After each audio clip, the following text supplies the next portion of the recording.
दोस्तों जामिया मिलिया इस्लामिया का class 11 science का एंट्रेंस एग्जामिनेशंस आज सक्सेसफुली हो गया है और इस वीडियो में मैं आपके लिए लेके आया हूं आंसर की क्वेश्चन पेपर विथ आंसर की लेके आया हूं। मेरे पास सेट सी भी है, सेट डी भी है, लेकिन मैं सेट डी को सॉल्व करूंगा। किसका? दिल्ली का, यानी सेट डी का सॉल्यूशंस लेके आया हूं। इस सॉल्यूशन को प्रिपेयर करने में हमारे सबसे बड़ा योगदान है चित्रांश जी का, आदित्य गुप्ता जी का, रविशंकर यादव जी का, तारिक अनवर साहब का, अरमान खान साहब का और तौसीफ अंसारी जी का। इन 5-6 महारथियों ने मिलकर ये सारे क्वेश्चंस पेपर सॉल्व किया है। मैं फिर से इनका नाम लेना चाहता हूं, क्रेडिट देना चाहता हूं। चित्रांश सिंह जी का, आदित्य गुप्ता जी का, रविशंकर यादव जी का, तारिक अनवर साहब जो कि आईपीयू में पढ़ते हैं, अरमान खान साहब जो कि बायोटेक किए हुए हैं और गुड़गांव में रहते हैं। तो इन्होंने, तौसीफ अंसारी जी ने, सबने मिलकर बहुत मेहनत किया है, तब इतने कम समय में बहुत अच्छे तरीके से ये क्वेश्चंस पेपर तैयार हो गया है। तो सबसे पहले आपको इंस्ट्रक्शन बताना चाहता हूं कि पूरे इंस्ट्रक्शन में मोटा मोटी ये लिखा था कि निगेटिव मार्किंग कोई है नहीं, ओएमआर शीट आपको दे के जानी है और इसका एक कार्बन कॉपी आपको दे दिया जाता है। और किसी किसी को किसी सेंटर पे क्वेश्चन पेपर जमा करवा लिया गया है और किसी किसी सेंटर पे क्वेश्चन पेपर दे दिया गया है। ये मुझे समझ में नहीं आया। अब मैं आपको फटाफट क्वेश्चंस 1-2 से शुरू करता हूं, 100 तक जाऊंगा। थोड़ा समय लगेगा, ध्यान से देखिएगा। मैं मुंह से बोलूंगा आंसर की ABCD बोलूंगा और आप जरूर किसी पेपर पे लिख के रख लीजिएगा, ठीक है? क्योंकि आपको स्क्रीन पे कोई मार्किंग नहीं मिलेगा, क्योंकि आजकल मेरा कॉपी है, वीडियो का कॉपी बहुत जल्दी से लोग वीडियो चुरा लेते हैं। तो मैं आपको यही सजेस्ट करूंगा कि मैं बोलूंगा, आपको सुनना है। मैं ABCD आपको आंसर की भी दे सकता था, लेकिन मैं दूंगा, कोई कॉपी करके मेरा वीडियो अलग से अपना वीडियो बना लेंगे। तो दोस्तों देखिए, 1 से हम शुरू करते हैं। During the deficiency of oxygen in tissue of humans, pyruvic acid and converted into lactic acid in. पहला का जो आंसर है वो A आंसर है, साइटोप्लास्ट, ठीक है?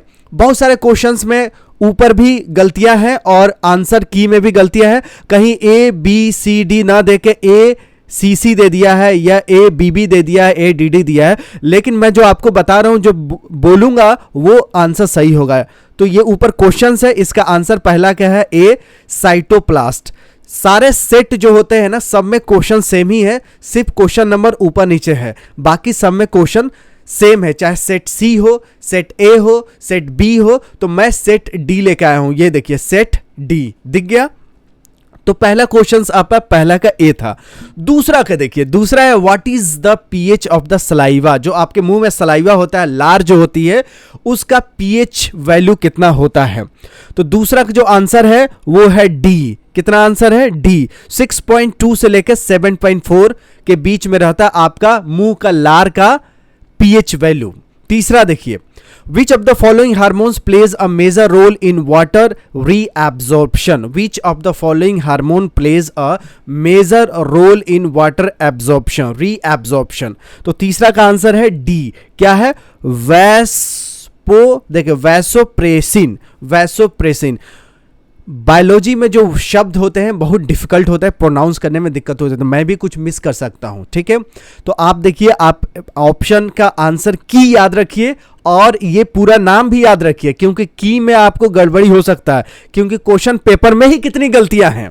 तो which of the following hormones plays a major role in water reabsorption? Vasopressin. चौथा जो है क्वेश्चन ये है, oxygenated blood reaches heart by. Oxygenated blood reaches heart by किसके द्वारा? B is a correct answer. Pulmonary veins जो होते हैं, इसके द्वारा ऑक्सीजन ब्लड दिल पे पहुंचता है। दिल पे जो ऑक्सीजनेटेड ब्लड होता है, किस नस के द्वारा पहुंचता है? तो पल्मोनरी वेन के द्वारा आपका जो ऑक्सीजनेटेड ब्लड होता है वो दिल पे यानी हार्ट पे पहुंचता है। 4 क्वेश्चंस हो गए। देखिए फटाफट तैयार रहिए, आंख खोल के रखिए। 5वां क्वेश्चन है, बहुत लोग सो भी जाते हैं ना, इसलिए मैं कह रहा हूं आंख खोल के रखिए। Thermocytes is another name for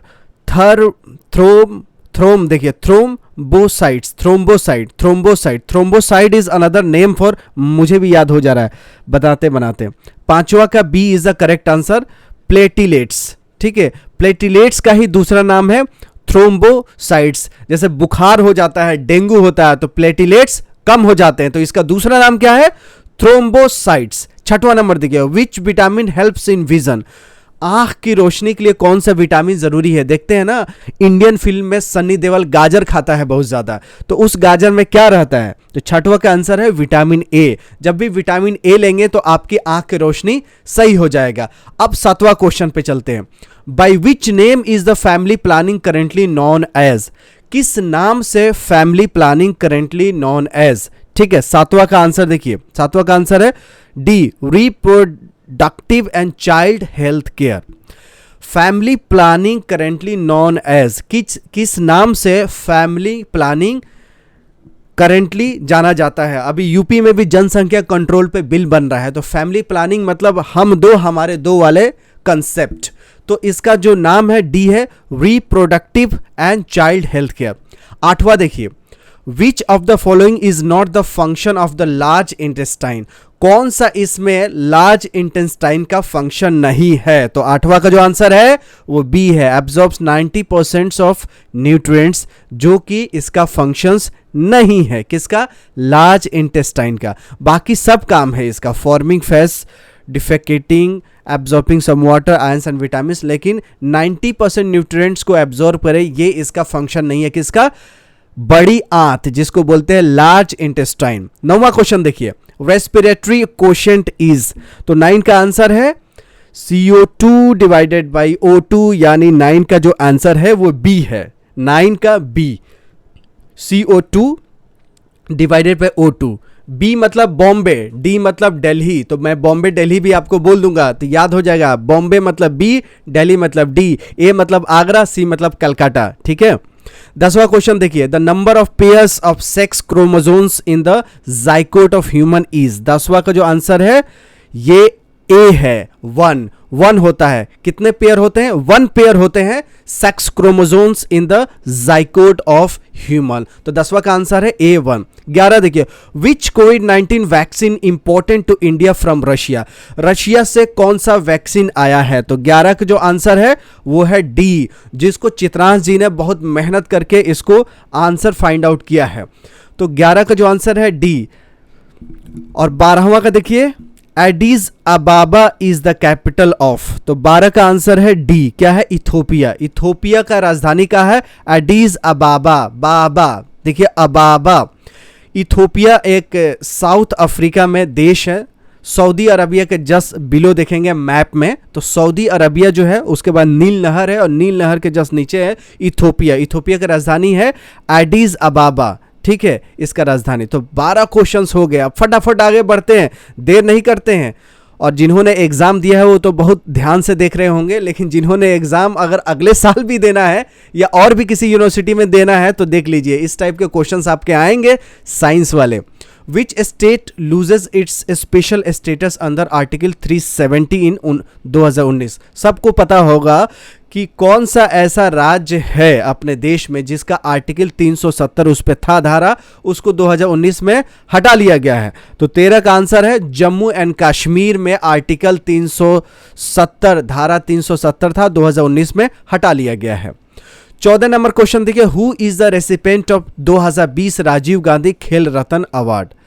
खेल रत्न अवार्ड राजीव गांधी, कल ही मैं ऑब्जेक्टिव क्वेश्चंस बनाया था, उसमें आपको खेल के लिए बताया था कि कौन कौन से अवार्ड किसको मिले हुए हैं। तो 14 का जो आंसर है वो है सी, रोहित शर्मा को 2020 में राजीव गांधी खेल रत्न पुरस्कार से नवाजा गया था। किसको? रोहित शर्मा जी जो क्रिकेट खेलते हैं।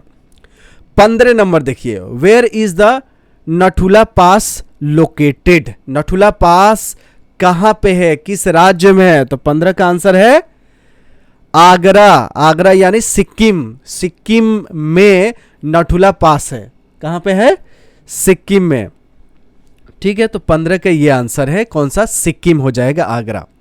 मतलब आगरा मतलब मैं कह रहा हूं आगरा जगह का नाम नहीं, ए को आगरा मैं बोल रहा हूं, बी को बॉम्बे बोल रहा हूं, सी को कलकत्ता बोल रहा हूं, डी को दिल्ली बोल रहा हूं। तो 15 का आंसर है सिक्किम। 16 देखिए, which of the following country is known as a place of the midnight सन?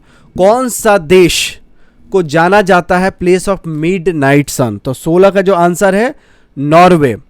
ठीक है, नॉर्वे जो जगह है इसको बोला जाता है प्लेस ऑफ मिडनाइट सन। तो 16 का जो आंसर है वो है बॉम्बे, यानी बी नॉर्वे। नॉर्वे 16 का आंसर है क्या, नॉर्वे। 17 में देखिए, which of the following is the correct significance of yellow revolutions in India.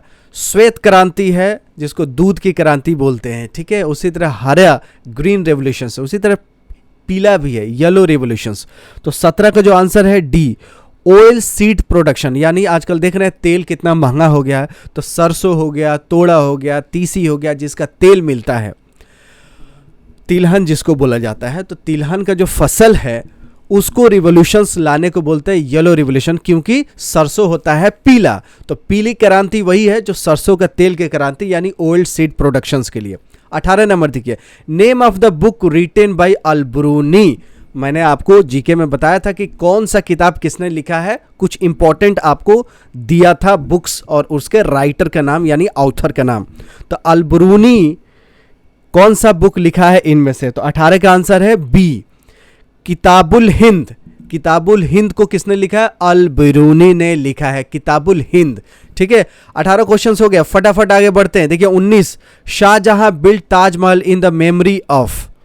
Shahjahan ji ने ताजमहल बनाया था किस में, किसके नाम पे, तो देखिए नाम बहुत लोगों को कम पता है। मुमताज, मुमताज तो सब जानते हैं, लेकिन उनका असल नाम कौन सा था। तो 19 का जो आंसर है ए अर्जुमंद बानो। देखिए मुमताज, मुमताज भी उनको नाम बोलते थे कि मैं तेरा शाहजहां तू मेरे मुमताज। तो मुमताज का नाम जो है बहुत लोगों को नहीं पता है, तो उनका नाम था अर्जुमंद बानो, अर्जुमंद बानो। 20 का देखिए, who of the following was for the first time designated as the governor of India. देखिए इसमें जो 20 नंबर हमारा जो क्वेश्चन है कि भारत में जो पहला गवर्नर जनरल जो डेजिग्नेटेड किया था, यानी कि यहाँ पे इसको मतलब 20 नंबर का जो क्वेश्चन है इसको हम लोग डिटेल में बता रहे हैं। डिटेल में देखिए, यहाँ पे देखिए इसमें थोड़ा सा मिस प्रिंटिंग है ना, तो मिस प्रिंटिंग है वो चित्रांश जी आपको बता रहे हैं। जी सर, को पहला जो भारत का गवर्नर जनरल इंडिया बनाया गया था उसका नाम था लॉर्ड विलियम बेंटिक। यहाँ पे जो ऑप्शन ए है आपका लॉर्ड क्लाइव, ये फर्स्ट ब्रिटिश गवर्नर जनरल था जो कि बंगाल का था।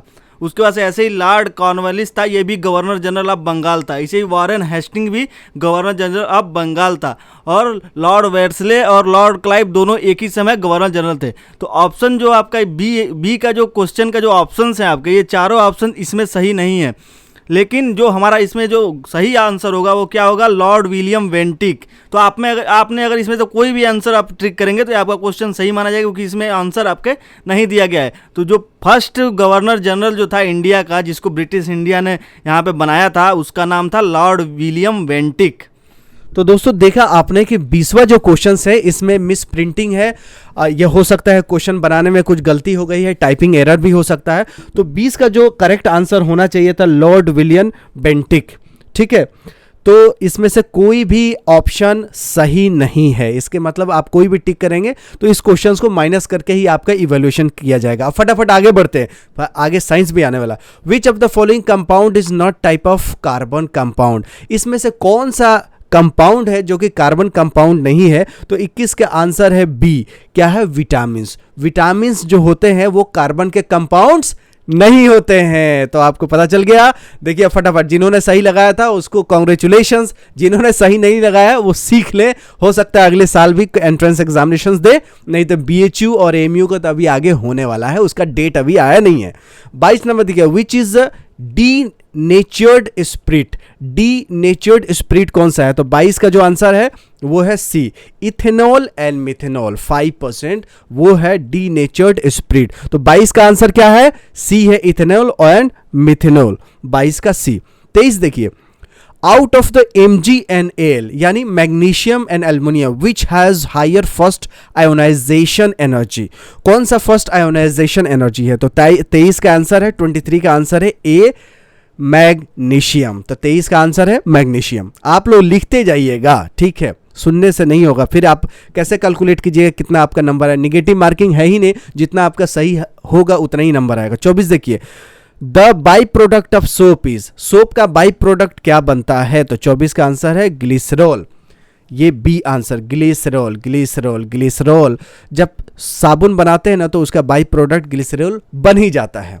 तो 24 हो गया। अब 25 क्वेश्चन देखिए, what type of oxide would eka aluminium form, EKA aluminium form, which type of oxide. तो 25 का जो आंसर है वो है E2O3। देखिए क्या है, E2O3। तो 25 का आंसर है सी। 25 का क्या आंसर है, सी फॉर कैलकाटा। 25 का सी आंसर है E2O3। 26 देखिए, what is used in fire extinguisher, आग बुझाने के लिए कौन सा इस्तेमाल होता है। तो 26 का आंसर है NaHCO3। 26 का ए, NaHCO3, सोडियम बाइकार्बोनेट यूज होता है आग को बुझाने में। तो 26 का ए आंसर है ए। 27 का, विच of the following is not a mineral acid, कौन इसमें नीचे है मिनरल एसिड नहीं है। तो 27 का आंसर है citric acid, B is the correct answer.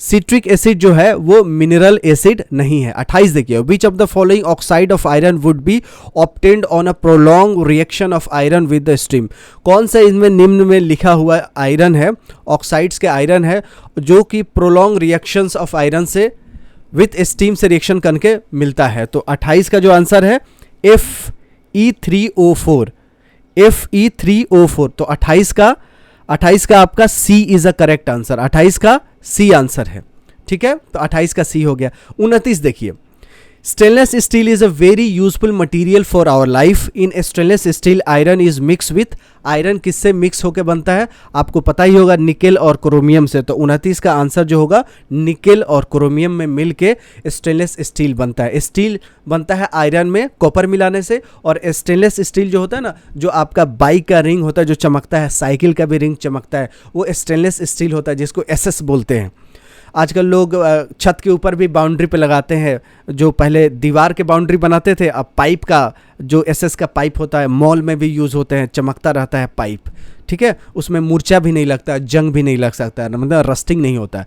तो 29 का ए, निकेल एंड क्रोमियम। 30 का, we store silver chloride in a dark colour बोतल because it is, silver chloride को डार्क कलर बोतल में क्यों रखते हैं। 30 का जो आंसर है वो सी है, to avoid action by sunlight. अगर डार्क बोतल में नहीं रखेंगे तो रोशनी से उसका रिएक्शन कर देता है, कौन, सिल्वर क्लोराइड। रोशनी पड़ती है, प्रकाश पड़ता है तो रिएक्शन हो जाता है। 30 क्वेश्चन हमने कर लिया मजे मजे में। अब देखिए, अब तो देखिए चढ़ने में दिक्कत होता है, उतरने में तो बहुत आसान होगा। अब उतरने वाले हैं। When copper powder is heated it gets coated with, जब कॉपर पाउडर को हीट किया जाता है तो इसके ऊपर कोटेड किसका हो जाता है। तो 31 का जो आंसर है ए, ब्लैक कॉपर ऑक्साइड। 31 का ब्लैक कॉपर ऑक्साइड। 32 का, the major constituents of biogases, जो बायोगैस है उसका मेजर कंस्टिट्यूएंट्स क्या है। देखिए, बायोगैस जो गोबर गैस भी बोलते हैं उसका मेजर जो कंस्टिट्यूएंट्स है, यानी 32 का जो है सी, मीथेन। मीथेन ही सबसे ज्यादा होता है बायोगैस में, यानी 32 का सी, मीथेन इज करेक्ट आंसर। 32 का सी उत्तर होगा मीथेन। 33 का कौन सा उत्तर होगा, which of the following remain unchange on going down the group in the periodic table. Which of the following remain unchange, क्या अनचेंज होता था on going down the group in the periodic. देखिए, आपको ये बहुत मतलब केमिस्ट्री में आदित्य गुप्ता जी ने पढ़ाया होगा कि 33 का जो आंसर होगा वो ए होगा। वैलेंस इलेक्ट्रॉन सेम रहता है, जैसे सोडियम हो गया, पोटासियम होगा, सबके आउटर मोस्ट ऑर्बिट में एक ही होता है। तो पीरियोडिक टेबल में अगर ऊपर से नीचे जाएंगे तो सब में वैलेंसी सेम होता है। जैसे क्लोरीन, ब्रोमीन, आयोडीन, जितने भी ये ऊपर से नीचे जा रहे हैं वो सारे क्या है, उनका वैलेंस इलेक्ट्रॉन सेम होता है। ऊपर से नीचे जितने भी जाएंगे सब एक लाइन में है तो उसका वैलेंसी सबका सेम होता है। सीधी सीधी बात है। पीरियोडिक टेबल में ऊपर से नीचे जाएंगे तो एक लाइन में जितने भी एलिमेंट्स है सबका वैलेंस इलेक्ट्रॉन सेम होता है। 34 देखिए, HCl is an Arrhenius acid because it gives. 34 का आंसर है A, H+ ions in aqueous solutions. तो 34 का आंसर है A, H+ ions in aqueous solution. 35 देखिए, which of the following salt does not contain any water of crystallization. 35 का जो answer है वो है सी, बेकिंग सोडा, जो कि कंटेन नहीं करता है कोई भी वाटर का क्रिस्टलाइजेशन। तो 35 का आंसर है सी, बेकिंग सोडा। 36 देखिए, इसका आप देखिए कैलकुलेशंस करना होगा, इसके लिए हम लोग अलग वीडियो बनाएंगे, लेकिन इसमें आपको आंसर बता देता हूँ। ये रेकरिंग दे रखा है, ये क्या है, इंटीजर है, इरेशनल नंबर है, रेशनल नंबर है, क्या है? तो 36 का जो आंसर है वो बी है। क्या है?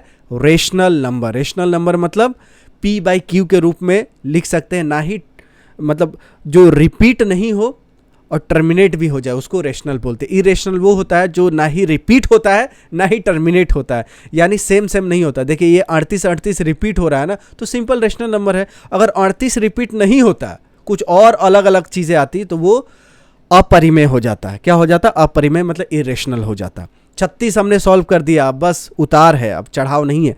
37 देखिए, if 1 0 of quadratic polynomial is this then other 0। देखिए इसका सॉल्व तारिक भाई ने अभी किया है हाल फिलहाल, तो इन्होंने देखा कि इसमें x माइनस 5/3 का होल स्क्वायर आ रहा है, यानी यही दो रूट होंगे, एक 0 5/3 है तो दूसरा भी 5/3 ही होगा।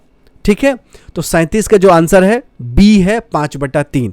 38 देखिए, ये इक्वेशन दे रखा है, इस इक्वेशंस को, ये लीनियर इक्वेशंस है, इस लीनियर इक्वेशन को सॉल्व करेंगे तो x का वैल्यू निकल जाएगा, y का वैल्यू निकल जाएगा, दोनों को माइनस करेंगे तो 38 का जो आंसर आएगा वो आ जाएगा 3। तो 38 का ए यानी 3, ये करेक्ट आंसर होगा, ये वाला जहाँ पे माउस घूम रहा है मेरा, जहाँ माउस घूमेगा वही आंसर होगा, ये ध्यान रखिएगा। 39 जो है 39 है, if 1 is a root of quadratic equation then the value of A. अब एक जो है वो x का वैल्यू, x की जगह 1 रख देंगे तो a का मान जो निकलेगा वो निकल के आएगा 39 का b, 1 निकल के आएगा। ठीक है, तो 39 का आंसर है b। 39 का जो आंसर है, 39 का जो उत्तर है b, 1 निकल के आएगा वैल्यू ऑफ 1। कैसे आया? x की जगह पे आप 1 रख के देखिए और इक्वेशन को सॉल्व कर दीजिए, 1 आएगा, a का मान 1 आएगा। 40 देखिए, 11 टर्म ऑफ AP, आपको पहले फर्स्ट टर्म निकालना है, उसके बाद डिफरेंसेस निकालना है, उसके बाद TN का फॉर्मूला लगाएंगे तो ये TN टर्म दे ही रखा है। उसके बाद आपका जो निकल के आएगा 40 का जो 11 टर्म्स निकल के आएगा वो हो जाएगा C -38। 40 का आंसर -38। 41 देखिए, a piece of wire 20 centimetre long is bent into form an arc of a circle.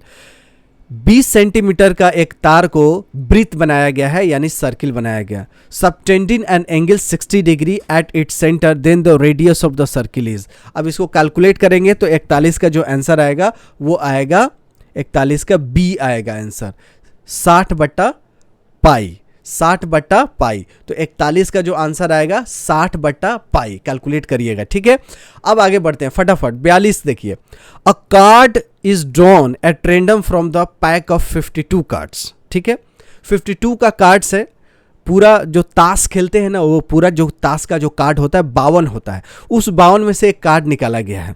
The probability that drawn card is an, ये एस रहता है यहाँ पे। देखिए यहाँ पे अभी कुछ डाउट है, यहाँ पे कुछ मिस प्रिंटिंग हो गया। अगर एस का रहेगा ACE तो इसका जो आंसर आएगा 42 का वो है डी। क्या आ जाएगा? डी, 12/13। अगर यहाँ एस रहे तो। बाकी अगर आप लोगों को कुछ क्यूरी हो कि मेरा ऐसा आ रहा है तो आप कमेंट्स ज़रूर कीजिएगा, और जामिया 1-2-3 दिन में आंसर की भी इसकी रिलीज़ करेगी, उसको भी हम देखेंगे। तो 42 का जो हमने कैलकुलेट किया है इसका आंसर है डी यहाँ 12/13। अब देखिए 43 नंबर ये दे रखा है -1 के पावर समथिंग प्लस -1 के power something equal to 0, then n। यहाँ n है -1 के पावर n। अब मुझे देखना है कि ये देखिए मिस प्रिंटिंग है, तो 43 नंबर मैं सेट सी में देखता हूँ कि 43 नंबर क्या है, उससे पता चल जाएगा आपको। 43 के आसपास होगी। सेम क्वेश्चन सब सेट्स में है, तो मुझे वो जो सेट्स मिला है उसमें थोड़ा सा मुझे लग रहा है कि मिस प्रिंटिंग तो नहीं है, थोड़ा डार्क नहीं है, तो मैं आपके लिए डार्क लेके आया हूँ। इस डार्क में आपको पता चल जाएगा। -1 के पावर कितना है वो मैं आपको बता दे रहा हूँ। ठीक है, ये देखिए हम सेट सी अभी देख रहे हैं, उसके बाद हम ये देखिए -1 के पावर n है प्लस -1 के पावर 8n है। क्या है? 8n है। -1 के पावर n है और प्लस फिर ब्रैकेट -1 के पावर 8n इक्वल टू 0 है, तो n का मान है। तो n का मान जो निकल के आएगा 43 का, 43 का जो निकल के आएगा वो सी, एनी नेचुरल नंबर। तो 43 का क्या है, एनी नेचुरल नंबर। ठीक है, इसमें थोड़ा सा मिस्टेक था तो मैंने इससे ले लिया सेट सी से। ये देखिए ऊपर 8 एन है, इस पे एन है और नीचे -1 है। अब हम 43 नंबर सॉल्व कर चुके हैं, तो 43 का सी, एनी नेचुरल नंबर, यही उत्तर होगा 43 का। 44 का देखते हैं। आप लोग बोर हो गए ना? देखिए एग्जाम होता है, बोरिंग तो होता है, लेकिन आपका जीवन चेंज कर देता है, जीवन चेंज करता है और आपकी जो घर में खुशियाँ लेके आता है, माँ बाप के चेहरे पे मुस्कान लाता है, क्योंकि आपका एडमिशन हो जाएगा तो कितने लोग प्राउड फील करेंगे कि आपका बेटा बेटी यहाँ इस बड़े यूनिवर्सिटी में पढ़ते हैं। तो थोड़ा सा देखिए, बोरिंग काम करते करते ही विराट कोहली भी बोरिंग काम करते हैं, आमिर खान भी करते हैं, सब अपने फील्ड में मास्टर है क्योंकि बोरिंग काम करते हैं। जो इंस्टाग्राम पे रील देख रहा है, फेसबुक पे भी शॉर्ट वीडियोस देख रहा है, यूट्यूब पे भी, तो मज़े तो कर रहे हैं, लेकिन कब तक कितना मज़े करोगे यार? कुछ खाना पीना तो है। जानवर रोज आज खाते हैं, कल को कहाँ खाना मिलेगा उनको पता नहीं, इंसान सेव करके रखता है। तो थोड़ा सा मेहनत करने से ना फल ज़रूर मिलता है। चलिए, आप बोलेंगे ज़्यादा ज्ञान की बातें होगी। 44 नंबर देखते हैं। बहुत लोग कमेंट भी करेंगे, कमेंट कर दीजिए, कोई दिक्कत नहीं। 44 नंबर देखिए, if the LCM and HCF of two numbers are 182 and 13 respectively. LCM दे रखा है, एचसीएफ दे रखा है, वन नंबर इज दिस, तो सेकेंड नंबर क्या होगा? तो 44 का आंसर हो जाएगा सी, 91।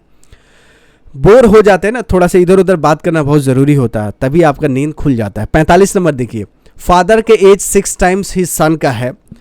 4 years बाद the age of the father will be the 4 times his son. The present ages of son and father in years respectively. तो 45 का जो आंसर आएगा सी, 6 and 36। ठीक है, 45 का आंसर है सी, 6 and 36। 46 नंबर देखिए, 46 है एक्स स्क्वायर प्लस 1 के whole square minus s square equal to 0 has कितने रूट्स होंगे? ठीक है, तो 46 का जो आंसर है वो है सी, नो रियल रूट्स। कोई रियल रूट्स नहीं निकल के आ रहा है, क्योंकि उधर एक्स स्क्वायर जा रहा है, फिर इमेजिनरी आ जा रहा है। तो 46 का जो आंसर आएगा वो सी आएगा, नो रियल रूट्स। अब आगे बढ़ते हैं, 47 number. A circle drawn with the origin as the centre passes through this, the point which does not lie in the interior of the circle is. 47 का देखिए, 47 का आंसर हो जाएगा डी। कह रहा है कि एक सर्किल ड्रॉन किया जाता है जिसका ओरिजिन इस सेंटर से पास कर रहा है। The point which does not lie in the interior of the circle is, कौन सा पॉइंट उसके इंटीरियर पे लाई नहीं करेगा, यानी बाहर होगा। तो आप देखिए 47 का डी जो है इसके बाहर होगा। ठीक है, 13/2 देखिएगा, -6 इसमें दे रखा है जो कि बाहर होगा। बाकी आप कैलकुलेट करेंगे और ड्रॉ करेंगे तो पता चल जाएगा। तो 47 का जो आंसर है हमने जो कैलकुलेट किया है 47 का डी है। 48 के देखिए, the value of cos theta 0, cos 1 degree, cos 2 degree, ये डिग्री इज 48 जो कैलकुलेट करेंगे तो आपका आएगा डी, 0 आएगा। ठीक है, द वैल्यू ऑफ इतना इतना इतना इतना सब मल्टीप्लाई है तो ये इसका वैल्यू आएगा 0। ये आपका टाइम कंज्यूम करने के लिए क्वेश्चन दिया गया जो आपका टाइम बर्बाद करे, बाकी देखिए आंसर 0 आ जाएगा। ठीक है, तो 48 का आंसर है डी, 0। 49 का देखिए, 49 का, the decimal form of this, इसको डेसिमल में निकालेंगे तो क्या टर्मिनेटिंग होगा, नॉन टर्मिनेटिंग होगा या नॉन टर्मिनेटिंग रिपीटिंग होगा। तो 49 का हमने निकाला तो हमें मिला है कि नॉन टर्मिनेटिंग है, टर्मिनेट नहीं हो रहा है, बाकी रिपीट हो सकता है लेकिन ये नॉन टर्मिनेटिंग है। तो 49 का बी आंसर है। 50 का देखिए, if the zeros of quadratic polynomial are इतना, 0 दे रखा है 2 और -2, देन ए की वैल्यू क्या होगी, बी की वैल्यू क्या होगी। तो 50 का आंसर है डी, ए बराबर 0 आएगा और बी बराबर -6 निकल के आएगा। ए बराबर 0, बी बराबर -6। 51 देखिए, triangle A B C, triangle B D E are two quadrilateral triangles that such that D is the midpoint of BC. Ratio of the areas of triangle ABC and triangle BDE is. तो 51 को जो answer आएगा आप calculate करेंगे तो C is the correct answer, 4/1 यानी 4:1 आएगा। ठीक है, 4:1, 51 का आंसर है C, 4:1। अब हम लोग आधा से ज़्यादा पार करती हैं क्योंकि लास्ट में तो इंग्लिश है, फटाफट बनेगा। इफ़ द x साइन देखिए ये दे रखा है, then x is equal to, इसमें x का मान निकालना है। ठीक है, इफ इतना इजकल टू इतना, इतना इजकल टू इतना है तो x का वैल्यू क्या होगा। मैथ में तो हमेशा x का ही खोजा जाता है कि x क्या है, आज तक x का वैल्यू नहीं पता चला लोगों को। 52 का जो आंसर है वो b है, 1 है। ठीक है। 53 का देखिए, to draw a pair of tangent on the circle which are incline to each other at an angle of 35 degree, it is required to draw tangent at the end point of those two radii of the circle, the angle between which is. 53 का जो answer आएगा वो 53 का है D, 145 degree. कितना? 145 degree. Draw कीजिएगा, आपको पता चल जाएगा। The median of set 9 distinct observation is 20.5. If each of the tangent 4 observations of the set is increased by 2, then the median of the new set is। 54 का जो answer आएगा D, remains the same as that of the original set। तो 54 का answer होगा D, remains the same as that of original set। 55, if the probability of the event is P, the probability of its complementary event will be। 55 का जो answer आएगा 55 के C, 1 minus P। Probability 55 का C answer है, 1 minus P. 56 देखिए, factor which does not affect electromagnetic induction is. 56 का जो बहुत करेक्ट आंसर है वो है डी है, क्योंकि ये मटेरियल ऑफ द कॉइल पे डिपेंड नहीं करता है। 56 का डी आंसर होगा। जो इलेक्ट्रोमैग्नेटिक इंडक्शन है एरिया ऑफ द लूप पे डिपेंड करता है, मैग्नेटिक फील्ड पे भी डिपेंड करता है, ओरिएंटेशन ऑफ कॉइल पे भी डिपेंड करता है कि कौन अपोज करेगा, कौन एडअप करेगा, लेकिन मटेरियल ऑफ द कॉइल पे नहीं डिपेंड करता है। तो 56 का आंसर हो जाएगा डी। 56 हो गया। अब हम बनाते हैं 57। The direction of magnetic field development around a current carrying conductor can be easily found by the use of 57। 57 का आंसर है ए, राइट हैंड थंब रूल। दाहिना हाथ का अंगूठा वाला जो नियम है वही direction of magnetic field development around the current carrying conductor can be easily found by the use of right hand thumb rule. 57 का ए। 58 का resistivity of the given conductor depends on. Resistivity किस पे डिपेंड करता है? देखिए, length of the conductor किस पे, बताइए। देखिए, सोचिए, बहुत आसान है। 58 का जो करेक्ट आंसर है D, material of the conductor and temperature पे रेजिस्टिविटी डिपेंड करता है। ठीक है, resistivity of a given conductor depend on. Rho जो होता है, रेजिस्टिविटी होता है, वो मटेरियल पे डिपेंड करता है और टेम्परेचर पे। किस पे? मटेरियल पे और टेम्परेचर पे। तो टेम्परेचर के हिसाब से रेजिस्टिविटी होता है, और मटेरियल के, कौन सा मटेरियल है, माइका का है, पेपर है, या एमोनाइड है, या आपका एस्बेस्टस है, मटेरियल के ऊपर डिपेंड करता है रेजिस्टिविटी। रेजिस्टिविटी डिपेंड करता है 58 का D answer, material of the conductor and temperature. 59 देखिए, 59 का जो आंसर होगा, bending of the partly immersed pencil in the water is due to. 59 का जो आंसर हो जाएगा B, refraction. Refraction, bending of the partly immersed pencil in the water is due to refraction। 60, the working of generator is based on। Generator का working किस पे based है? वो है आपका इलेक्ट्रोमैग्नेटिक इंडक्शन पे। आपका जो घर में मोटर यूज होता है, जनरेटर यूज होता है, सब इलेक्ट्रोमैग्नेटिक इंडक्शन पे बेस्ड है। तो 60 का जो है आंसर बी। 61 देखिए, 61 का जो आंसर है, virtual image larger than object can be produce by. 61 का आंसर है ए, कनकेव मिरर। कनकेव मिरर के द्वारा वर्चुअल इमेज लार्जर ऑब्जेक्ट का बन जाता है, कनकेव मिरर। ठीक है, virtual image larger than object can be, मतलब जो छोटा ऑब्जेक्ट होगा ना उसको बड़ा में करके दिखाएगा, कौन सा? Concave mirror. ठीक है, 61 का ए आंसर। अब 62 देखिए, two thin lens of power plus 10D and minus 2D are placed in contact. The focal length of the combination is। 62 का जो आंसर है B, प्लस 12.5 सेंटीमीटर। 62 का क्या निकल के आएगा? Plus 12.5 centimetre. 63 देखिए आप, 63 फटाफट, अब तो खत्म होने वाला है। The higher the frequency, frequency higher होगा तो वेवलेंथ क्या होगा? 63 का आंसर शॉर्टर। फ्रीक्वेंसी और वेवलेंथ एक दूसरा का उल्टा होता है। जब फ्रीक्वेंसी बढ़ेगा तो वेवलेंथ घटेगा, जब वेवलेंथ बढ़ेगा तो फ्रीक्वेंसी घटेगा। दोनों एक दूसरे के उल्टा है। ठीक है, फ्रीक्वेंसी और वेवलेंथ दोनों एक दूसरे के उल्टा है, जैसे कांग्रेस और बीजेपी है। तो 63 जो है, higher the frequency shorter the wavelength. ठीक है, जितना हाई फ्रीक्वेंसी होगा वेवलेंथ छोटा होगा। 63 का ए, शॉर्टर। 64 देखिए, an object at a distance of 15 centimeter plus 15 centimeter slowly move towards the pole of convex mirror। The image will get 64 का answer देखिए, 64 का आंसर आएगा डी। क्या आएगा? D, diminished and virtual. 64 का डी आएगा आंसर, डिमिनिश्ड एंड वर्चुअल। ठीक है, 64 का D is the correct answer.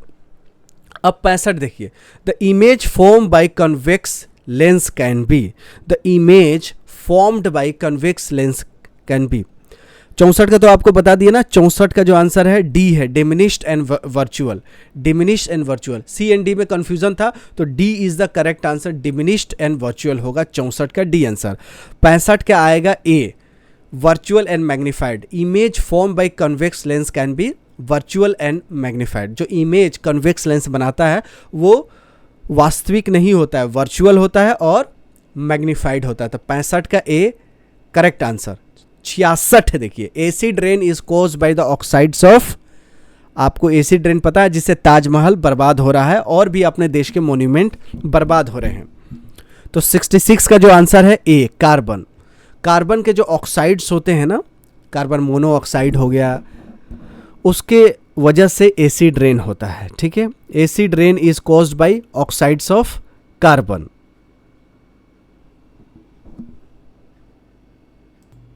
तो दोस्तों देखिए, acid rain is caused by oxide of carbon नहीं, सल्फर एंड नाइट्रोजन के जो ऑक्साइड्स होते हैं जिसको सॉक्स नॉक्स बोलते हैं, उसके वजह से एसिड रेन होता है। तो 66 का जो आंसर आ जाएगा वो आ जाएगा डी, 66 का आंसर डी। आपको जो भी डाउट है कमेंट बॉक्स में लिखिएगा, आपका भी आंसर को अगले वीडियो में ज़रूर बताया जाएगा कि आपने जो करेक्ट करेंगे तो किसी ना किसी को फ़ायदा ज़रूर होगा। तो हमने 66 क्वेश्चंस सॉल्व कर दिए हैं। अब आते हैं 67 पे। Trophic level of ecosystem represents, trophic level in the ecosystem represents. 67 का जो आंसर है, 67 का जो आंसर है वो है सी, एनर्जी लेवल। एनर्जी लेवल ही इकोसिस्टम को ट्रॉपिक लेवल करता है कि कितना एनर्जी है। तो trophic level in ecosystem represents energy level. तो 67 का जो आंसर है वो सी है। 67 का आंसर है सी है, एनर्जी लेवल। 68 देखिए, to convert an AC generator into DC generator. हम अगर एसी जनरेटर हमारे पास है उसको डीसी जनरेटर में चेंज करेंगे तो क्या करना पड़ेगा? तो 68 का आएगा A, split ring type commutator must be caused. Split ring type commutator must be used. ठीक है, split ring type commutator use होना चाहिए। अगर एसी जनरेटर है उसको डीसी में चेंज करना है तो स्लीप रिंग टाइप कम्यूटेटर को इस्तेमाल करना पड़ेगा। तो 68 का आंसर ए है। 69 के calculate the current flows through the 10 ohm resistance in the following. 10 ohm resistance में कितना करंट फ्लो करेगा? 69 का जब आप कैलकुलेशंस करेंगे तो B is the correct answer, 0.6 A, 0.6 A, 69 का होगा बी। अब हम लोग 69 तो सॉल्व कर चुके हैं, अब 70 पे आते हैं। देखिए, ये है रेजिस्टेंस वर्सेस टेम्परेचर ग्राफ, यानी टेम्परेचर अब कंडक्टर का बढ़ता है तो रेजिस्टेंस पे क्या असर पड़ता है। तो ये देखिए 70 का जो आंसर आएगा वो होगा सी। ये है सी, मतलब टेम्परेचर बढ़ा तो देखिए शुरू में टेम्परेचर 0 पर रेजिस्टेंस कुछ भी नहीं रहता है। जैसे टेम्परेचर बढ़ता है तो रेजिस्टेंस भी धीरे धीरे बढ़ता रहता है, कंडक्टर का भी। ठीक है, तो ये क्वेश्चंस यही कर रहा था कि इधर रेजिस्टेंस है इधर टेम्परेचर है, तो ये कंडक्टर के केस में कैसा ग्राफ होगा? तो कंडक्टर के केस में ऐसा ग्राफ होता सी। ठीक है, 70। अब इसमें पूछा जाएगा कि सेमीकंडक्टर, इंसुलेटर के ग्राफ तो अलग अलग ग्राफ है, लेकिन आपको इसमें सिर्फ पूछा गया है कंडक्टर का। ये कंडक्टर का टेम्परेचर वर्सेस रेजिस्टेंस ग्राफ 70 का सी होगा। 71 का which one of the following does not have a nucleus, किसके पास न्यूक्लियस नहीं होता? तो 71 का B is the correct answer, RBC, 71 का बी। 72 के in birds nitrogenous waste is, 72 का देखिए D, uric acid. In birds nitrogenous waste is uric acid. 71 का कौन सा था? 71 का बी, आरबीसी, और 72 का है आपका डी, यूरिक एसिड। और 73 का जो आपका आंसर है B, asexual reproductions. Apomixis means asexual reproduction. 73 का आंसर है बी।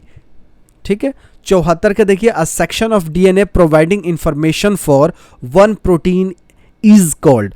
74 का जो आंसर है डी, जीन होता है ना, इनके इसमें जीन में है, बोलते हैं कि हम तो इतना दबंग आदमी है, वो हमारे जीन में है। तो 74 का जो आंसर है डी। अब हम लोग बस हल्का हल्का क्वेश्चन से और कुछ है नहीं। 75 दिए, a sex of human child depends on the sex chromosomes present in.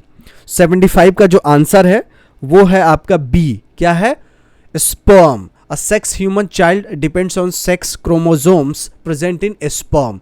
75 का बी। अब आपका सारा क्वेश्चंस हो गया, अब सिर्फ 25 क्वेश्चंस रह गए इंग्लिश का। ये देखिए, ये कॉम्प्रिहेंशन था। इस कॉम्प्रिहेंशन में क्या है, language is a wonderful gift to man. Language इंसानों को बहुत अच्छा गिफ्ट दिया गया है। No animal possess this gift. किसी भी जानवर के पास ये स्पेशल क्वालिटी नहीं है जो अपने में भाषाओं में बात कर सकते हैं। जैसे हम लोग बंगाली में, उड़िया में, भोजपुरी में, खड़ी में, हरियाणवी में, पंजाबी में, तमिल में, तेलुगु में, मलयालम में, राजस्थानी में, हरियाणवी में, मराठी में बात करने की जो कैपेबिलिटी है वो जानवरों में नहीं है, ये कह रहा है। But they have their one own ways of expressing themself. फिर भी वो अपने में बात कर लेते हैं। When a rabbit sees an enemy it run away into hole. Rabbit जो होता है दुश्मन को देखता है तो अपने जो होल होता है, यानी जो छेद होता है, उसमें घुस जाता है ना। ज़मीन में जैसे छेद बने रहते हैं ना, होल बने रहते हैं, बिल जो गांव में बोलते हैं, उसमें घुस जाता है। Its tail which is white bobs up and down as its run. जब रैबिट दौड़ता है ना तो उसका जब पूंछ है ना लहराता हुआ जाता है। इसके वजह से दूसरा रैबिट भी देख लेता है कि देखो एक रैबिट भाग रहा है, जरूर कोई दुश्मन होगा, हमें खा लेगा, तो मैं भी भागता हूं। तो other rabbit sees in and they run too. अगर एक रैबिट भागता है तो उसके पूंछ लहराता है, उस पूंछ लहराते हुए देख के दूसरा रैबिट भी भागने लगता है, क्योंकि दुश्मन आ रहा है, कहीं खा ना जाए। They know that there is a danger. वो जानते हैं कि कोई खतरा है। When a cobra is angry, जब कोबरा जो सांप होता है एग्री होता है, मतलब नाराज होता है, गुस्सा होता है, तो it raises its hood and make itself looks fierce. जब कोबरा गुस्सा होता है ना तो वो जो अपना फन है वो एकदम बिल्कुल उठा लेता है, उसका मुंह बहुत ऊपर आ जाता है। तो लोग समझते हैं कि सांप बिल्कुल नाराज हो गया, किसी ना किसी को डसेगा ही। दिस वांस अदर एनिमल्स। तो दूसरे जानवर भी सतर्क हो जाते हैं कि कोबरा बिल्कुल गुस्सा हुआ है, किसी ना किसी को डसेगा। When a bee has found some food, it goes back to the hive. अगर मधुमक्खी के पास कुछ खाना मिल जाता है तो अपने मधुमक्खी अपने छत्ते के पास, जो छत्ता बनाई रहती है, अपना घर जो बनाई रहती है जिसमें से मध निकलता है, उसमें चली जाती है। It can't tell the other bees where is the food is by speaking to him. अब एक मधुमक्खी के पास कहीं खाना मिल गया तो वो लेके अपने छत्ता के पास चली जाती है, लेकिन वो दूसरे को नहीं बता सकती है कि कहाँ पे वो खाना मिला था। अगर हम बता देंगे कि कोरोना वुहान में मिला था, तो हम तो एक दूसरे को जानते हैं कि कोरोना वायरस वुहान से शुरू हुआ था, वुहान से, चाइना से। लेकिन एक मधुमक्खी अपना खाना लेके आती है तो वो बता नहीं सकती अपने दूसरे मधुमक्खी के मैंने खाना कहाँ से लाई हूँ। But it does a kind of dance in the air. But वो खाना मिल जाता है ना तो हवा में डांस करती है, जिससे दूसरे को पता चल गया है कि इसको खाना मिल गया, लेकिन कहाँ से मिला है ये नहीं पता चलता है। Some animals say things by making sounds. Some animals say things by making sound. Some जो जानवर होते हैं, कुछ जानवर आवाज़ से पता चल जाता है, एक दूसरे को सुन के पता चल जाता है कि दुखी में, जैसे कुत्ता एक को मारिए, मतलब नहीं मारना चाहिए, तो अलग साउंड होता है तो सारे कुत्ते सतर्क हो जाते हैं। एक भौंकता है तो सब पूरा गांव के भौंकने लगते हैं। इसके मतलब एक भौंकता है, कुत्ता रोता है तो बहुत सारे रोने लगते हैं। तो एक जानवर दूसरे जानवर से कुछ बात कहते हैं। और dog bark when a stranger comes near. अगर कोई भी अनजान व्यक्ति किसी गाँव में जाता है, गली में जाता है, कुत्ते भौंकने लगते हैं। तो ये था पैसेज। अब इसमें क्वेश्चन है कि cobra raises it's hoods when it is. Cobra अपना हुड को कब रेज करता है? जब वो एंग्री हो जाता है। तो 76 का बी आंसर है। 77 का when rabbit sees an enemy. जब रैबिट दुश्मन को देखता है तो क्या करता है भाई? होल में घुस जाता है। यहाँ होल्ड लिखा है ना, यहाँ होल्ड ना होके होल होता, डी ना होके ई होता। It runs away into its hole, क्योंकि यहाँ लिखा है ना कि जब रैबिट्स एनिमी को देखता है तो कहाँ? अपने होल में भाग जाता है, अपने बिल में भाग जाता है। तो 77 का डी आंसर है। 78 देखिए, rabbits white tail bobs up and down. Rabbits का जो पूंछ है ऊपर नीचे कब लहराता है? जब वो डांस करता है, जब वो बिल में घुस जाता है, या हंसता है, जब भागता है तो भागता है, तो एज इट्स रन्स। तो 78 का बी आंसर हो जाएगा एज इट्स रन्स। ठीक है, 77 का डी था और 76 का बी था, 76 के बी, 77 के डी, 78 के बी। अब देखिए, language is a wonderful gift from God. God ने इंसानों को बहुत अच्छा गिफ्ट दिया है। किसको? चिड़ियों को, जानवरों को, लायन को या इंसान को? तो मैन को, इंसानों को दिया है लैंग्वेज गॉड ने। तो 79 क्वेश्चंस आपका हो गया। अब देखिए फटाफट और क्वेश्चंस हो जाएंगे, अब खत्म हो गया। द वर्ड पजेज मीन्स, पजेज मतलब होता है ओन्स, मतलब मैं मान लीजिए कि मेरे पास चैनल है, मैं चैनल पजेज कर रहा हूँ, तो मैं चैनल ओन्स कर रहा हूँ। तो 80 का सी आंसर है, 80 का सी। 81 का identify the tense use in the given sentence, you are always working on our laptop. तो देखिए ये प्रेजेंट टेंस तो है, प्रेजेंट, लेकिन इसमें is am are was were नहीं लगा हुआ है, इज एम आर आर लगा हुआ है। वर्किंग भी आई एन जी, तो प्रेजेंट कंटिन्यूअस है ना, सिंपल है। देखिए आर, इज एम आर और आई एन जी लगता है, V4 हो जाता है। तो ये प्रेजेंट कंटिन्यूअस, तो 81 का सी है, प्रेजेंट कंटिन्यूअस। यू आर, जैसे I am singing, you are eating, you are watching my video, ये सब प्रेजेंट कंटिन्यूअस टेंस है। You are watching my video, ये प्रेजेंट कंटिन्यूअस टेंस है।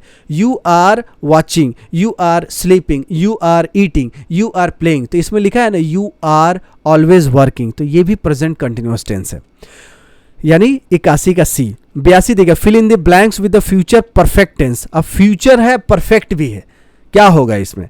फ्यूचर होगा तो हमेशा ये शुड आउट तो नहीं लगना चाहिए, वुड लगना चाहिए, और इसमें परफेक्ट है तो हैव लगना चाहिए। परफेक्ट टेंस है तो थर्ड फॉर्म होना चाहिए, तो सेव्ड, वुड हैव सेव्ड, तो 82 का सी आंसर हो जाएगा। 83 देखिए, identify the tense use in underline please. She has decided, देखिए हैज हैव लगा हुआ है और थर्ड फॉर्म है, तो प्रेजेंट परफेक्ट टेंस हो जाएगा, यानी 83 का बी हो जाएगा, क्योंकि हैज हैव लगा हुआ है और थर्ड फॉर्म लगा है, V3 लगा हुआ है, तो प्रेजेंट परफेक्ट टेंस। अब देखिए 84, the whole family. Whole family, अब इसमें क्या लिखा जाएगा? एक फैमिली है ना, होल फैमिली को एक मिला जाएगा, तो इसमें कंफ्यूजन ये था कि हैज लगेगा या हैव लगेगा, तो बहुत लोग कंफ्यूज हो गए थे, यार प्लूरल है भाई, फैमिली तो एक बोला जाएगा, फैमिली आ रही है या फैमिली आ रहे हैं, फैमिली आ रहे हैं या फैमिली आ रही है, एक ही फैमिली माना जाएगा ना। तो यहाँ पर फैमिली की बात हो रही है तो हैज़ लगेगा, बहुत लोग कंफ्यूज हो रहे हैं और बताए हुए थे, तो डिस्कशन हुआ, तो 84 का A is the correct answer. The whole family has been invited for the ceremony. ठीक है, पूरा फैमिली को इनवाइट किया गया है बारात के लिए या मैरिज एनिवर्सरी के लिए या बर्थडे पार्टी के लिए या कोई और भी ओकेजन्स के लिए। तो the whole family has been invited, family यहाँ पे प्लूरल नहीं है, सिंगुलर है, तो इसलिए has been invited. Fill in the blank with the past perfect tense. अब देखिए पास्ट परफेक्ट है, पास्ट है तो जाहिर से बात है, देखिए क्या लगेगा, परफेक्ट है तो आपको थर्ड फॉर्म तो लगना ही लगना है। टेंस, अब देखिए विक्रम डैश हिज जॉब, तो 85 का जो आंसर है 85 का सी, हैड डन। अब परफेक्ट में थर्ड लगेगा तो डू, डिड, डन, डन हो गया, और यहाँ पे हैड लगता है तो यहाँ पे लगेगा हैड डन, तो 85 का सी आंसर हो गया। और अब 15 क्वेश्चंस बचा है बस। ये देखिए आपको यहाँ पे डायरेक्ट इनडायरेक्ट में आपको दे रखा है, आपको डायरेक्ट से इनडायरेक्ट, इनडायरेक्ट से डायरेक्ट में चेंज करना है। यहाँ लिखा ये है कि 4 क्वेश्चंस दिए गए हैं, अल्टरनेटिव दिए हैं, इन विच एक्सप्रेस करना है sentence in the indirect speech. ठीक है, इनडायरेक्ट, डायरेक्ट में दे रखा है, इसको इनडायरेक्ट में बताना है। तो I reiterated I don't care about the job, तो 86 का जो आंसर आ जाएगा 86 का ए, इसका 86 का आंसर ए होगा। I reiterated that I did not care about the job, 86 का ए। 87 देखिए, the young man promise her that he would be there the next day, तो 87 का जो आंसर आएगा वो हो जाएगा B. The young man said, देखिए यंग मैन सेड तो सब में है, I promise to be here tomorrow, तो 87 का बी आंसर होगा, किसका? 87 का बी। 88 देखिए, he explain that he knew the place well because he use to live there, 88 का जो आंसर हो जाएगा वो ए हो जाए। I know the place well because I use to live here, he explained, 88 का ए आंसर होगा, 88 का A, I know the place well because I use to live here, he explains. अब 89 का देखिए, the old lady declare that she was going to walk where she please, they had the liberty, 89 का जो answer आ जाएगा C. The old lady said I am going to walk where I please, we have the liberty. तो 89 का जो answer है वो C हो जाएगा। The old lady said, old lady ने कहा कि I am going to walk where I please, we have the liberty, जहां आज़ादी है मैं वहां टलने जा रही हूँ, ओल्ड लेडी ने कहा। तो 89 का आंसर सी हो गया। अब आपका लगभग क्वेश्चन खत्म हो गया। देखिए 90 का, देखिए I wonder how many discoveries went unheeded. तो 90 का जो आंसर आ जाएगा वो B. I said how many discoveries go unheated.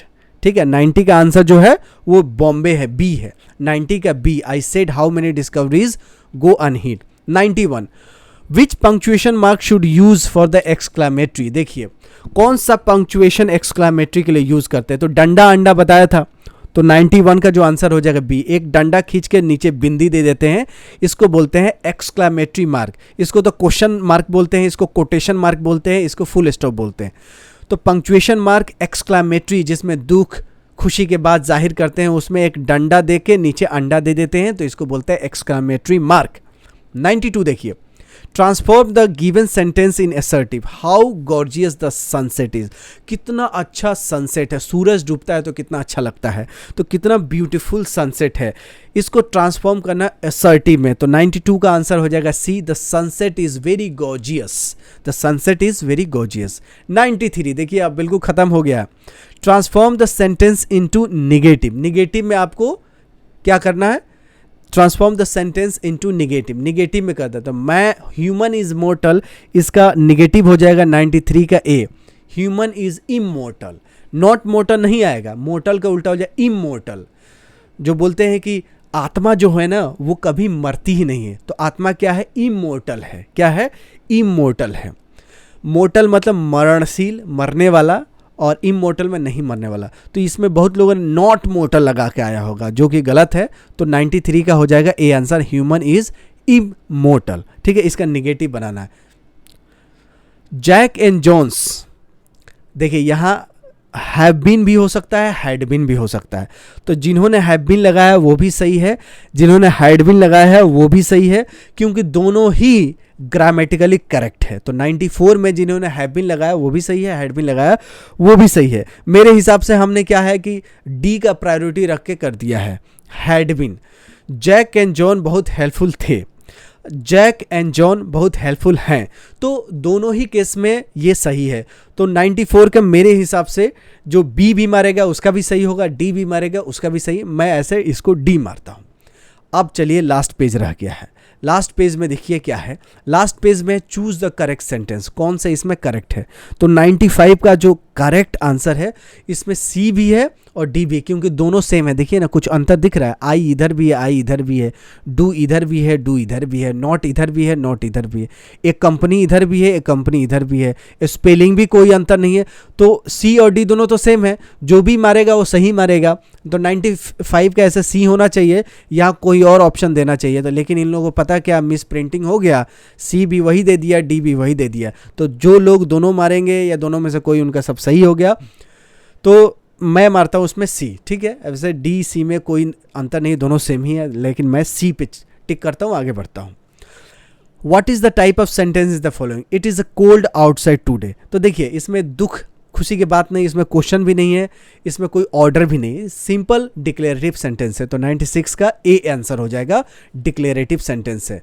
It is cold outside today, ठंडा है बाहर, तो ये डिक्लेरेटिव है। कोई ऐसे बात करते हैं ना, बोलते बाहर ठंडा है, तो हमने किसी से थोड़े बोलते हैं जाओ ये काम करो, तो उसके लिए इंपेरेटिव होगा। क्वेश्चन पूछे ये बाहर बारिश हो रही क्या, वो इंटेरोगेटिव हो गया।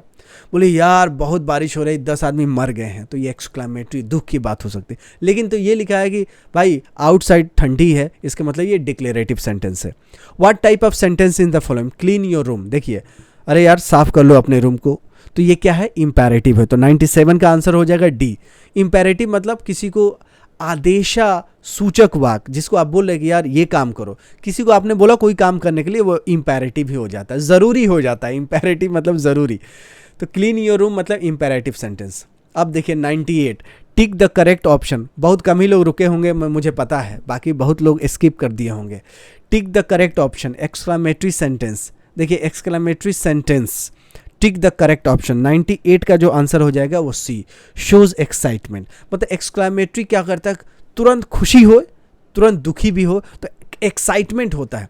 क्वेश्चन पूछने वालों को एक्सक्लेमेटरी सेंटेंस नहीं करते हैं, क्वेश्चन पूछने वालों को इंटेरोगेटिव बोलते हैं, कमांड देने वालों को इंपैरेटिव बोलते हैं, स्टेटमेंट जो बनाता है उसको डिक्लेरेटिव बोलते हैं। तो जो एक्साइटमेंट शो करता है उसी को एक्सक्लेमेटरी बोलते हैं। यार हम लोग जीत गए तो एक्सक्लेमेटरी सेंटेंस, हम लोग हार गए, दुखी हो गए, ये भी एक तरह का एक्साइटमेंट है। तो एक्सक्लेमेटरी, जहाँ सुख दुख की बात हो एक्सक्लेमेटरी होता है। और बहुत जल्दी से एक्साइटमेंट हो जाए, सडन फीलिंग हो, तो वो एक्सक्लेमेटरी सेंटेंस, इसमें डंडा अंडा लगता है ये वाला। अब देखिए वुड यू यूज़, देखिए ये इसमें सेंटेंस में थोड़ा सा बहुत कन्फ्यूज़न था। Beginning with a constant sound, मतलब एक फुल स्टॉप है, एक क्वेश्चन मार्क है और एक डंडा अंडा वाला है, एक कोटेशन मार्क है। कोई भी सेंटेंस शुरू करेंगे तो फुल स्टॉप तो शुरू में नहीं लगाएं। बिगिनिंग मतलब शुरू में क्या लगा सकते हैं? क्वेश्चन मार्क लगा सकते हैं? नहीं। एक्सक्लेमेटरी मार्क लगा सकते हैं? नहीं। डॉट लगा सकते हैं? नहीं। देखिए 3 इसमें चीज़ें हैं जो बाद में आखिर में लगाएंगे, यानी बिगिनिंग नहीं, स्टॉपिंग, जहाँ ख़त्म हो जाएगा, फिनिशिंग, जहाँ पे फिनिश हो जाए सेंटेंस वहाँ पे डॉट लगा सकते हैं या क्वेश्चन मार्क लगा सकते हैं या डंडा अंडा एक्सक्लेमेटरी सेंटेंस लगा सकते हैं, एक्सक्लेमेटरी मार्क लगा सकते हैं। कोटेशन हम कुछ शुरू करते हैं तो कोटेशन से शुरू कर सकते हैं। तो बिगिनिंग में डी, 99 का डी आंसर होगा। अब 100 पे पहुंच चुके हैं, बहुत कम ही लोग 100 पे आए होंगे। देखिए अभी 1 घंटा भी नहीं हुआ, 100 क्वेश्चन हमने सॉल्व कर दिया। अगर आप प्यार से करेंगे, अच्छे से करेंगे तो आप 2 घंटे में आराम से कर पाएंगे। Transform the given sentence into optative, optative sentence में चेंज करना है। यू आर वेरी इंटेलिजेंट, तो 100 का जो आंसर है डी है। How intelligent you are, optative में आपको पता है डंडा अंडा लगता है, तो सिंपल से दिमाग लगाना भाई, क्वेश्चन मार्क ऑप्टेटिव में नहीं लगता है, डॉट भी नहीं लगता है। तब बिल्कुल भगवान से दुआ बद्दुआ के बात हो उसको ऑप्टेटिव सेंटेंस बोलते हैं। तो यू आर वेरी इंटेलिजेंट, इसको चेंज करना था ऑप्टेटिव में, तो डंडा अंडा लगेगा। हाउ इंटेलिजेंट यू आर, कितना ब्रिलियंट हो यार तुम, तो इसमें डंडा अंडा लगा। तो ये हो गया ऑप्टेटिव सेंटेंस जो मैं आपको पढ़ाया था। तो मुझे उम्मीद है कि आपको अच्छे नंबर आए, और जिसको ये वीडियो की ज़रूरत है उसको भेजें। और अगले साल के प्रिपरेशंस कर रहे हैं तो ये बड़ा इंपॉर्टेंट है, आपको आइडिया लग गया होगा किस टाइप से क्वेश्चन पूछे जाते हैं। और आने वाले समय में आपको और अच्छे से हम अपने ऐप पे तो पढ़ाई करवा ही रहे हैं और आगे और भी करवाते रहेंगे। बस आपकी दुआ की दरखास्त है, आप दुआ करते रहें। हमें उम्मीद है कि आपको ये वीडियो पसंद आई होगी, तो लाइक कीजिएगा और चैनल पर नए हो तो सब्सक्राइब कीजिएगा। सेट सी का मैंने सॉल्यूशन दिया था, मेरे पास दोनों क्वेश्चन पेपर है, सेट सी और सेट डी भी। हम अपने ऐप पे इसको अपलोड कर देंगे, ओरिजिनल क्वेश्चन पेपर को। ठीक है दोस्तों, मिलते हैं अगली वीडियो में, तब तक you take good care of yourself. जय हिंद, जय जामिया।